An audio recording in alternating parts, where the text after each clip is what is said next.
بسم اللہ الرحمن الرحیم۔ السلام علیکم معزز ناظرین، دی نالج آف اسلام میں آپ کو خوش آمدید۔ پیارے دوستو، ویڈیو شروع کرنے سے پہلے ہماری ویڈیو کو لائک، شیئر اور چینل کو سبسکرائب کر لیں اور بیل آئیکن کو پریس کر دیں تاکہ ہمارا ہر نوٹیفیکیشن آپ تک پہنچ سکے۔ پیارے دوستو، جیسا کہ آپ جانتے ہیں، حضرت سلیمان علیہ السلام اللہ کے نبی حضرت داؤد علیہ السلام کے بیٹے تھے۔ آپ بنی اسرائیل سے تعلق رکھتے تھے اور اپنے والد حضرت داؤد علیہ السلام کے بعد عنان حکومت سنبھال کر بنی اسرائیل کے بادشاہ بنے۔ آپ اللہ کے سچے پیغمبر اور انصاف پرور بادشاہ تھے۔ اللہ تعالیٰ نے انہیں حفظ الکلیم کی بادشاہت عطا فرمائی اور وہ صرف انسانوں کے ہی نہیں بلکہ تمام مخلوقات کے بادشاہ تھے۔ چرند پرند اور جنات وغیرہ سب ان کے تابع فرما تھے۔ اللہ تعالیٰ نے حضرت سلیمان علیہ السلام کو جتنا وسیع عریض ملک عطا کیا، ایسا کسی جن و بشر کو نہیں دیا۔ اس کے باوجود حضرت سلیمان علیہ السلام میں ذرا بھر بھی تکبر نہ تھا۔ وہ اپنے اخراجات کے لیے شاہی خزانے سے ایک پیسہ تک نہ لیتے تھے اور اپنے ہاتھ سے زنبیل سی کر اور اسے فروخت کر کے گزر و بسر کیا کرتے تھے۔ کھانے کے لیے اپنے ہاتھوں سے جو پیس کر آٹا بناتے اور اس کی روٹی پکا کر کھاتے تھے۔ آپ اکثر روزہ رکھتے تھے اور ہر شام بیت المقدس میں جا کر غریبوں اور روزہ داروں کے ساتھ روزہ افطار کرتے تھے۔ حضرت سلیمان علیہ السلام کے والد حضرت داؤد علیہ السلام کے دور حکومت میں مسجد اقصی کی تعمیر شروع ہوئی۔ حضرت داؤد علیہ السلام چاہتے تھے کہ اس مرکز پر ایک ایسی عالی شان عبادت گاہ تعمیر کی جائے جو مسلمانوں کے لیے مقدس ترین اہمیت کی حامل ہو، لیکن حضرت داؤد علیہ السلام اپنی اس خواہش کو اپنے ہاتھوں پورا نہ کر سکے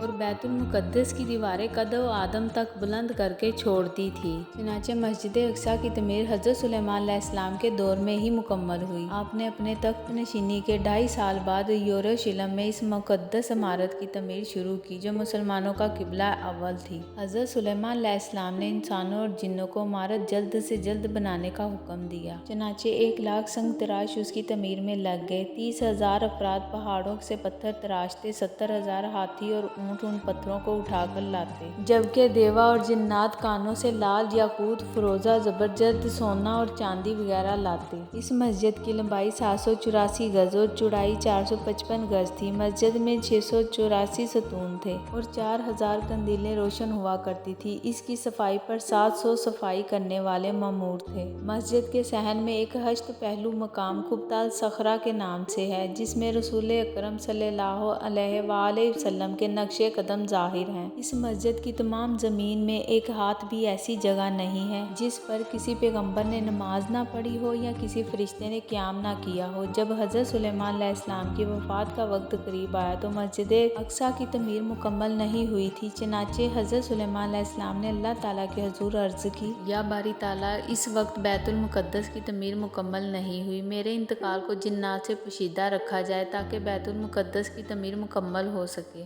آپ کی دعا قبول ہوئی۔ جنات نے شیشے کے محل میں حضرت سلیمان علیہ السلام کے لیے ایک معبود تیار کیا تھا اور آپ اکثر یہی عبادت الہی میں مصروف رہتے تھے۔ آپ اس میں تشریف لے گئے اور اپنے عصا کے سہارے کھڑے ہو گئے۔ اسی دوران ان کے جسم سے روح پرواز کر گئی، مگر چونکہ ان کا بہت رعب و دبدبا تھا اور اکثر عبادت الہی میں مصروف رہتے تھے، اسی لیے جنات کو آپ کے انتقال کی خبر نہ ہوئی اور وہ آپ کو زندہ سمجھ کر کام کرتے رہے۔ ایک طویل عرصے تک ان کا جسم عصا کے سہارے کھڑا رہا۔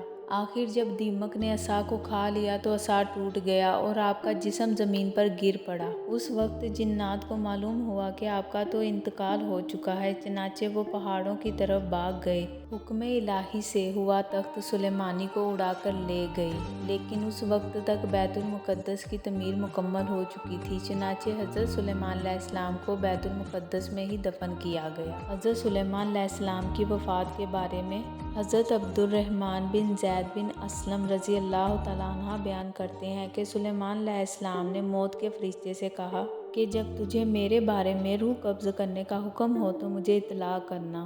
وہ ایک دن آپ کے پاس آیا اور کہا، ہے سلیمان علیہ السلام، مجھے آپ کے متعلق حکم مل چکا ہے اور آپ کی تھوڑی سی زندگی باقی ہے۔ آپ نے شیاطین کو بلایا جنہوں نے آپ کے لیے شیشے کا ایک محل تعمیر کیا۔